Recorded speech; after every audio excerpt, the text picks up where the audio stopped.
تو جوان بیٹے کی موت دیکھنا یہ وہی جانتا ہے جس پہ گزری ہو، وہی جانتا ہے جس پہ گزری ہو۔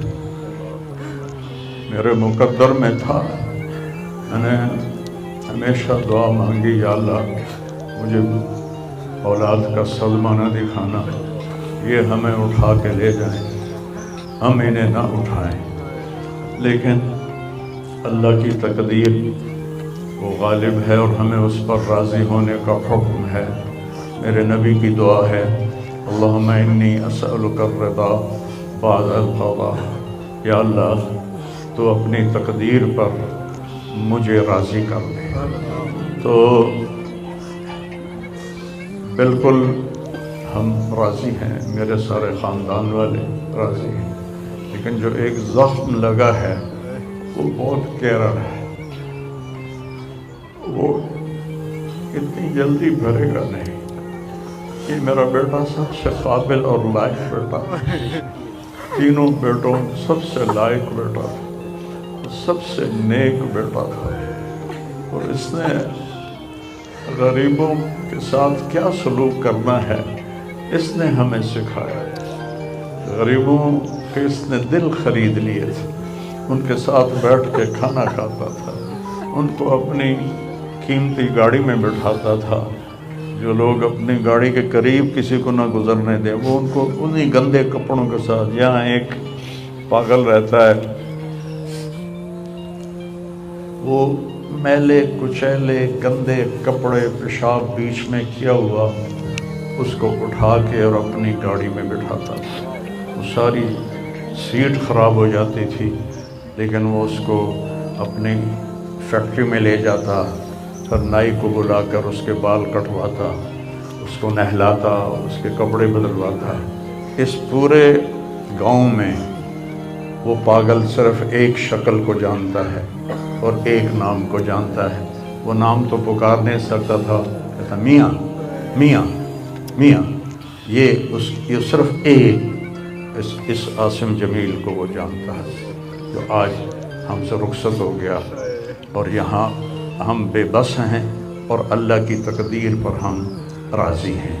اور السعید من وعظ بغیرہ، موت سے اپنی موت کو یاد کرنا چاہیے کہ ایک دن میرے اوپر بھی یہ آئے گا اور میرا بھی سانس نکلے گا اور زندگی کا دھاگا ٹوٹے گا۔ یہ اس بچے نے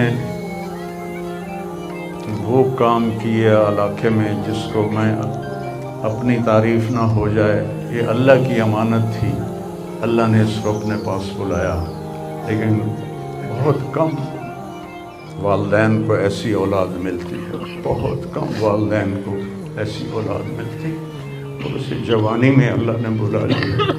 میں راضی ہوں، میرا سارا خاندان بھی راضی ہے، لیکن یہ رونا تو میرے بس میں نہیں۔ اللہ اولاد کے صدمے سے سب کو بچائے، اللہ اولاد کے صدمے سے سب کو بچائے۔ تو چھوٹے چھوٹے غم کے قابل نہیں ہے، میرے اوپر تو بہت بڑا غم ہے۔ میں اللہ کا شکر گزار ہوں، اور یہ سارا مجمع دیکھ کے مجھے حوصلہ ہو گیا ہے کہ میرا بیٹا واقعی بہت نیک تھا، جس کے لیے اتنا مجمع اس کے لیے دعا کرنے آیا ہے۔ 40 آدمی جنازے میں ہوں اور میت کے لیے دعا کریں تو میرے نبی نے فرمایا اس کی بخشش ہو جاتی ہے۔ اور یہ تو ماشاءاللہ ہزاروں گنتی سے بھی باہر مجمع کھڑا ہوا ہے۔ میں آپ سب کا شکر گزار ہوں، اور میرے بھائی اس دن کی تیاری کر کے مرنا چاہیے۔ اگر اللہ راضی ہے تو اللہ کی قسم موت سے خوبصورت کوئی پیغام نہیں، موت سے خوبصورت کوئی پیغام نہیں، اور اگر اللہ ناراض ہے تو موت سے خوفناک کوئی پیغام نہیں ہے۔ اور یہ میرا بچہ یہ اللہ کی محبت میں ایسے تڑپتا تھا جیسے کسی کو کوئی زخم ہو جائے اور وہ تڑپتا ہے۔ اور ہم اللہ کو جانتے ہیں، مانتے ہیں، ہمارے احساس میں اللہ کا تعلق شامل نہیں، ہم عقلی طور پر مانتے ہیں۔ میری 52 سال زندگی اللہ کے راستے میں نیک لوگ، اولیاء کرام، علماء کرام کے ساتھ گزری۔ میں باپ ہونے کی وجہ سے نہیں کہہ رہا، میں آپ کو یقین سے کہہ رہا ہوں، جیسی تڑپ اس بچے میں اللہ کی محبت کی تھی میں نے کبھی نہیں دیکھی۔ یہ 2 گھنٹے مجھ سے بات کرتا تھا اور میں ایسے بیٹھ کے سنتا رہتا تھا۔ بولنے والا کب سنتا ہے کسی کی بات، لیکن یہ ان پڑھ بالکل ڈسلیکسیا کا مریض تھا، حروف کی پہچان نہیں تھی اسے، تو اس لیے نہ یہ پڑھا، نہ دین کا کچھ پڑھا، نہ دنیا کا کچھ پڑھا، لیکن اللہ نے اس کو عقل، فہم اور اپنی محبت ایسی دی تھی کہ ہمیں محسوس ہوتا تھا کہ اس کے اندر اس محبت کی آگ ہے۔ اور اپنی ماں سے کہتا، ماں دعا کرنا میں مر جاؤں، میں اللہ سے ملنا چاہتا ہوں، میں اس گندی دنیا سے تنگ آ گیا ہوں۔ 30 سال کی عمر میں اس نے یہ کہنا شروع، میں جانا چاہتا ہوں، اگر اللہ مجھے کہے کہ تو نے رہنا ہے یا جانا ہے، 1 سیکنڈ میں کہوں گا مجھے تیرے پاس آنا ہے، مجھے تیری ملاقات کا شوق۔ اور مجھ سے پوچھتا، بابا آگے اللہ ملے گا مجھے؟ میں نے اس سے بڑی باتیں کرنی ہیں، مجھ سے ملے گا؟ میں نے کہا انشاءاللہ آج تم ملو گے اپنے اللہ سے، ضرور ملو گے، تیری تمنا رہتی تھی میں اللہ سے ملوں۔ میں نے اپنی زندگی میں صرف ایک آدمی دیکھا ہے، یہ بچہ جس کے احساسات میں اللہ کی محبت تھی۔ احساسات جیسے ہمارے درد ہمارے احساس میں جب شامل ہوتا ہے پھر ہم ہائے ہائے کرتے ہیں، اور جب تک شامل نہیں ہوتا تو ہم چلتے رہتے ہیں۔ اس بچے کو اللہ نے اپنی قدرت سے یہ تعلق اور محبت عطا فرمائی تھی، اور بس میں اور کیا تعریف کروں، میرا تو سینہ ویسے ہی زخمی ہے۔ یہ بہت عالی شان بچہ اللہ نے مجھے دیا تھا، میں اللہ کی تقدیر پہ راضی، اس نے اسی کا تھا، اس نے لے لیا۔ بھائیو، موت سے پہلے مرنے کی تیاری کر دو، آپس کی لڑائیاں چھوڑ دو، آپس کے جھگڑے چھوڑ دو، آپس کی نفرتیں چھوڑ دو۔ مرنے والے سے پوچھو کہ نفرت کا کیا فائدہ ہے، جھگڑوں کا کیا فائدہ ہے۔ معاف کرنا سیکھو، معافی مانگنا سیکھو، معاف کرنا سیکھو، معافی مانگنا سیکھو۔ 5 نمازیں ہیں، کوتاہی نہ ہو۔ سال کے بعد روزے آتے ہیں، بیمار ہو تو اللہ کہتا چھوڑ دو۔